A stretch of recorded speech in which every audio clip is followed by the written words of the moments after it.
The Duval Rundown, driven by Jacksonville Chrysler Jeep Dodge Ram Westside, home of the lifetime warranty. Good morning. We're 48 hours away from week one officially getting underway with the Jaguars.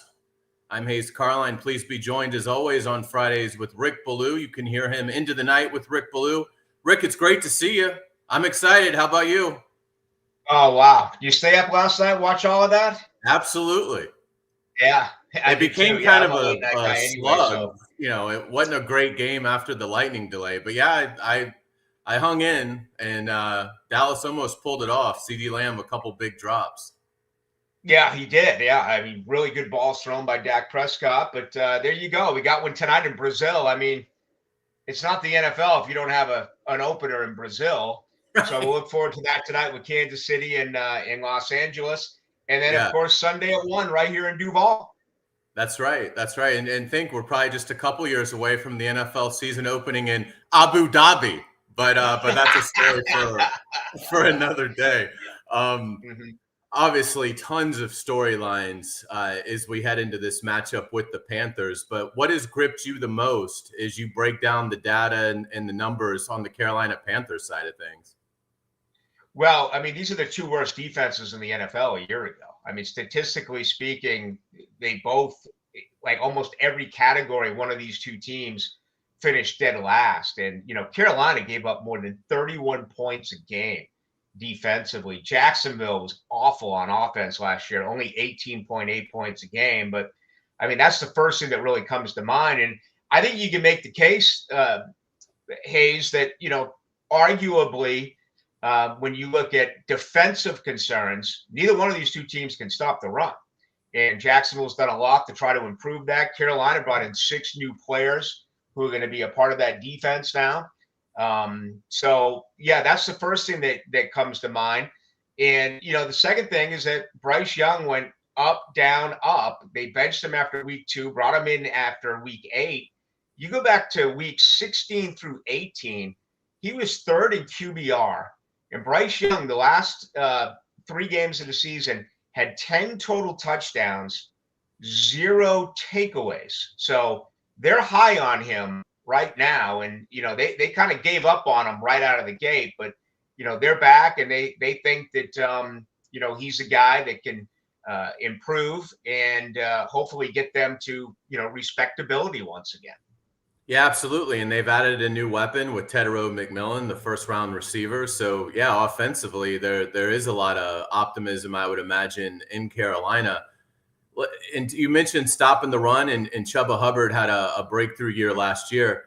Do you feel more comfortable about the Jaguar defensive tackle situation with, you know, the two veterans they added in Cam Johnson and Saunders, and the return of Armstead, and I'm assuming Mason Smith will be able to play? Yeah, you know, absolutely I do. If we had gone back, you know, 3-4 months ago, I didn't see both Jordan Jefferson and Tyler Lacey getting cut. And, you know, they were both picked up by other organizations. They left a lot to be desired here, but you brought in 2 veteran guys, and, you know, they're going to know their role. What are they going to give you? 20, 25 snaps a game, maybe. That's what you hope. And then, you know, with Armstead and Hamilton, and you mentioned it, Mason Smith's really, I think that, you know, the huge cog here. He's looked great in the limited amounts of time that we had an opportunity to see him, because he was out, and Armstead obviously basically took the entire camp off. But you look around, and all these defensive players who lost weight, Mason Smith's the one guy who added weight. And, you know, I'm just really encouraged to see what he can bring. If this happens, it's going to make that defense, you know, that much better. And then, you know, Anthony Campanile can really put into fruition what we've heard he loves to do, with eyes on the quarterback and playing more of that zone defense in the secondary. But yes, it was terrible a year ago, not only against the run, but as you know, even with Hines Allen and with Walker, Jacksonville was last in the pass rush win rate, and that was all because no depth and got nothing from the interior defensive line.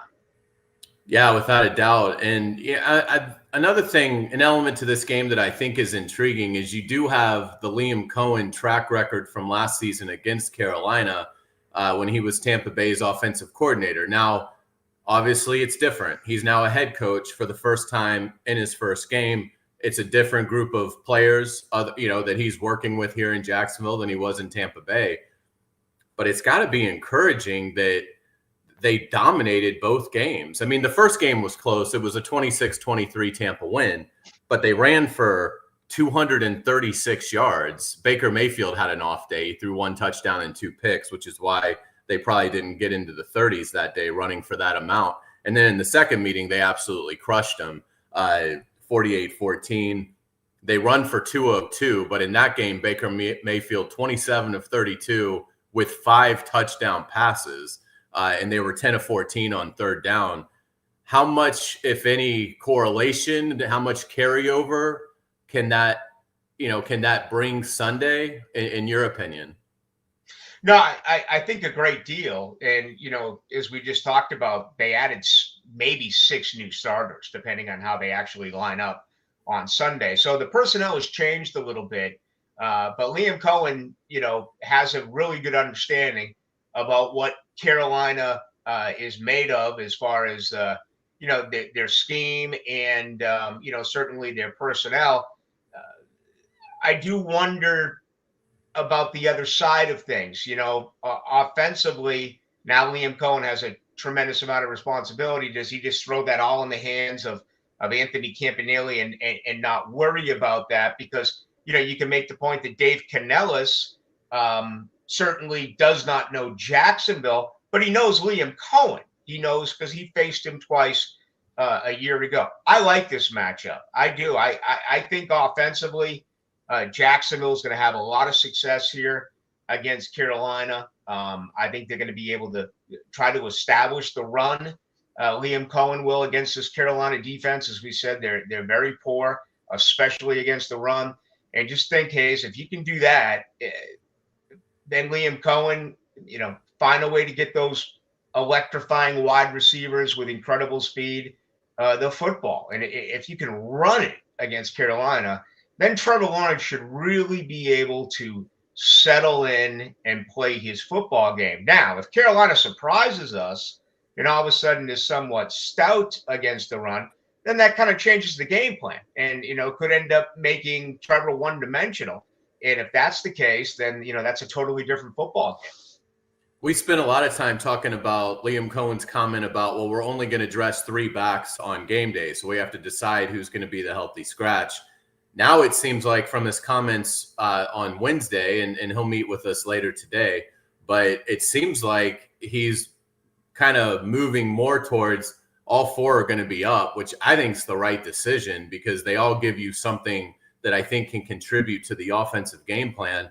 I hope all 4 are up. Where do you lie on the running back position? Absolutely. When we're in the press box 90 minutes before kick on Sunday, the 2 things that I was going to really be concerned about or interested in was 4 backs or 3 backs. I agree with you, 4 backs. The other was, what are they going to do with the offensive line? Is Cole Van Landen? Are they going to try to get him ready and give him a game jersey and hope they don't use him? But those are really the first 2 things that I was going to look for, when you set that roster. I think all 4 of these guys have earned an opportunity to play. It'll be interesting to see what they do with the rookies as far as, the special teams scenario. We know that, or at least I'm under the understanding that Tootin will be next to Tank in kick return. But if you're going to bring up Allen Jr., which I would love to see, because I wouldn't even be shocked if they go ETN Tank, but then all of a sudden you're, inside the 10-yard line or inside the 5-yard red zone, and they put Allen Jr. in. I mean, they did that during practice. We saw them do that, and it was like really interesting. A 7th-round pick in on goal line, but I don't know. I'm just thinking out loud here. I because of his pass protect, and he's got incredible hands. I want to see all 4 up. I know you do as well. What do you think they're going to do with Cole Van Landen? I would think he's been limited in practice Wednesday and Thursday. I mean, normally I would think for an offensive lineman that would lead me to believe that, I mean, today will be a big day, but usually for offensive linemen, if you're limited Wednesday, Thursday, and you don't have a setback, you're active. So we'll see. I mean, but I would certainly think there's a chance that he's able to play if he's able to, to put in some limited work on the practice field. That'll be interesting to see today what they list him in terms of a game designation. What are your expectations for the offensive line? It took them a while to settle on their 5, but how do you think that much maligned unit, at least in previous years, is going to respond, particularly being led by Captain Robert Hainsey? That to me is petrifying. And, I say that with all due respect. I've interviewed Hainsey a couple of times. I know you've spoken with him. The utmost, I think he's a fantastic young man. But what does that say about that group? I mean, this alpha's on defense, but I spent the last several years really wondering aloud, where are your offensive leaders? And, Trevor gets it. You hope. You and I were watching practice. Was that when Hunter came in motion and he wasn't supposed to, and Trevor got on him a little bit? Maybe that was a growing point for Trevor Lawrence. Anyway, he's your quarterback, he's your captain.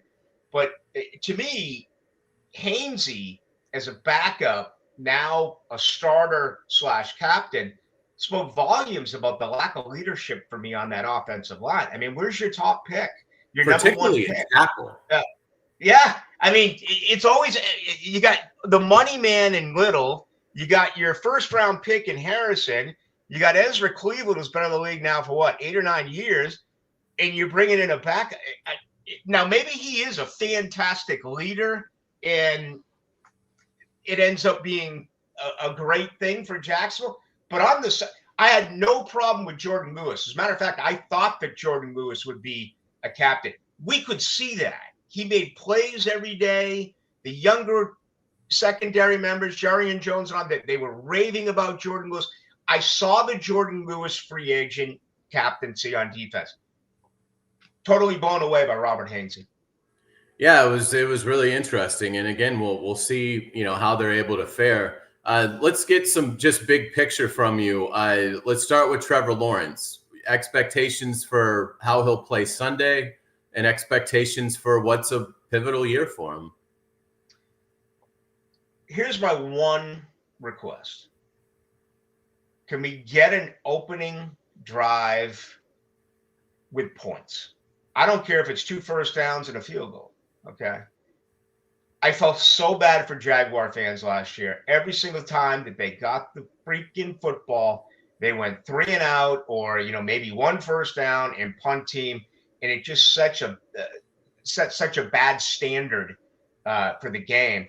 So I am under the impression that Liam Cohen and his staff is completely aware of the fact that Jacksonville could not score a year ago on their opening drive and really struggled in the first quarter. They averaged just over 3 points in the first quarter.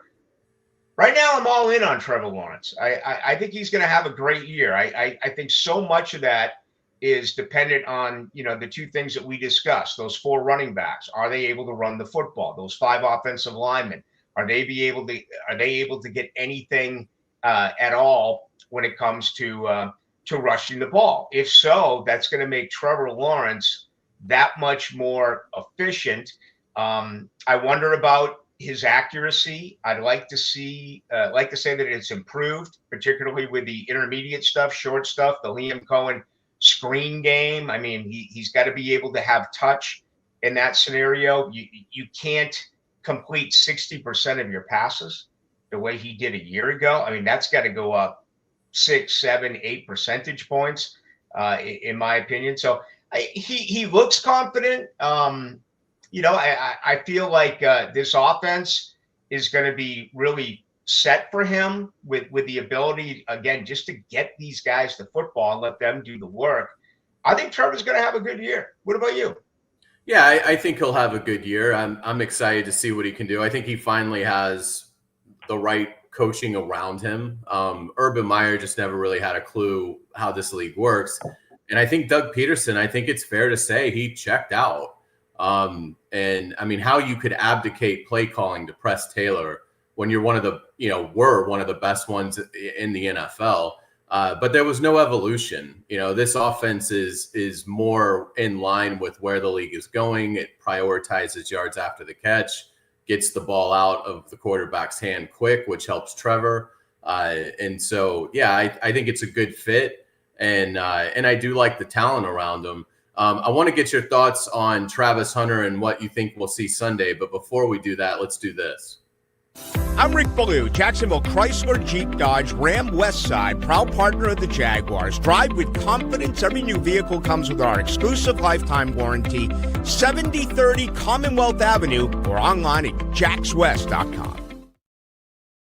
Well done, Rick. So Travis Hunter, this is extraordinary. We've been debating it since they traded up to get him. Now we're 48 hours away from seeing his first deployment in an NFL game. What are your expectations? Quite a bit. I mean, I expect him day one to, I don't know if he'll be a difference maker as far as his production, but he's going to be a difference maker as far as snaps when you look at what he does both offensively and defensively. Again, they got to find a way to get him the ball. It's as simple as that. And that applies to Brown and Thomas Jr. as well. But, I expect him to have a really good day. I'm looking at, maybe 4 or 5 receptions, possibly a situation where there's a deep ball involved. I think that you're going to see a lot of short stuff run by Travis Hunter. Again, this getting him the football, but I think there's going to be an opportunity there where there could be a deep shot. So that would be pretty cool to see. As far as, yardage and touchdowns and things like that, I really don't know at this point. I want to see him get involved in the game plan, but to me, it's more based on, targets and receptions. There's a lot of guys who want the football now. This is going to be interesting. I mean, this is almost rare in Jacksonville. If you look at the camp that Brenton Strange has had, and those 3 wide receivers, and maybe the most consistent wide receiver was their 4th guy in Parker Washington. And we already discussed running the football. I mean, I'm not saying that this is, an offense that is going to set time back, but it really has an opportunity to move forward and do some good things. So I think Travis Hunter is going to make a difference, this year, no doubt, but it'll be interesting to see what he does on Sunday. Yeah, without a doubt. They've talked about, he missed some time. And so it almost seems like they're kind of tempering expectations a little bit. It'll be interesting to see what Liam says today, if he is in fact asked about Travis Hunter, in terms of that. But yeah, I'm with you. I think offensively he has a chance to have a big day. Defensively, it'll be interesting because the Panthers' top 2 receivers, they're very young, but they're physical, which I'm not sure that's if Travis Hunter struggles with an NFL type of receiver, I could see it being a guy like Tedero McMillan, who's 6'5", or Xavier Legette, who's a powerhouse. So that'll be really, they're not going to separate from Travis. He's much quicker and much more of an athlete. But, it's hard to combat that length and that physicality. So that'll be an interesting challenge for him on the defensive side of the ball. You mentioned something interesting about the weapons. We're, 19 minutes getting ready to wrap up this edition of Duval Rundown, and we haven't talked about a guy who was 3rd in the NFL in receiving yards last year. Now, some of that's because of his nature. He's just such a grounded, humble guy. But Brian Thomas Jr., Rick, he's a guy, he might have 1,600 yards and 14 touchdowns this year. Yes, and it wasn't a great camp. He had a lot of drops. He was clearly frustrated. As a matter of fact, if you looked at the 4 wide receivers, I'd probably go Washington, Hunter, Brown, Thomas Jr. when you talk about being on the same page with Trevor Lawrence. It wasn't a great camp, but as I always say, after that, he's a much better game day player than he is a practice player. I think he's going to have an enormous season. I really do. I mean, I think this guy is already arguably a top 5 wide receiver in an incredible wide receiver league. We talk about drops again. Look at what CD Lamb did last night. I mean, it happens. Thomas had 7 drops a year ago. What did he have? Almost 90 receptions. So that's going to happen every once in a while. But Hayes, I think Brian Thomas Jr. is the best player. If you were to go 1 through 53, I'm putting him in it. The position may not say it, but I'm just talking about personnel. I think he's the best player on this football team. I think he's going to have a huge year. Yeah, hard to argue. I agree. You'll probably want to give your pick on into the night, which I understand. But just, do you feel good about the game? I'm going to give my pick right now on Duval Rundown. Yes, I like the Jaguars 27-17. We're close. I'd like it like 27-23, maybe a little closer, but we're definitely in the same ballpark of the game. 27-17. They get 2 takeaways, and that's a lot because they only had 8 last year on defense. They added 1 on special teams. So I think that's been a huge emphasis about taking the football away. So I think they get a couple of takeaways on Sunday as well. Fantastic. Well, Rick, we really appreciate it. We'll look forward to seeing you at the game on Sunday, and we'll certainly do this again next week as we break down how this game went, but also peek ahead to what could be a big-time matchup in Cincinnati, particularly if the Jaguars can get it done. And look, the other teams in the AFC South all have very losable games. Houston has to go to the Rams. The Colts are playing the Dolphins, and the Titans will be a significant underdog in Denver. So we could be talking about a 1-0 division-leading Jacksonville Jaguars next Friday, which would be a lot of fun. Yeah. It's that's going to do it for us. We'll be back on Monday. Frank Frangie will join me on Monday. Again, Ryan O'Halloran, sports columnist of the Florida Times-Union, is our guest on Wednesday, and Rick Ballou, kind enough to join us every Friday on Duval Rundown. That's going to do it for us. Enjoy the game. We'll see you next time.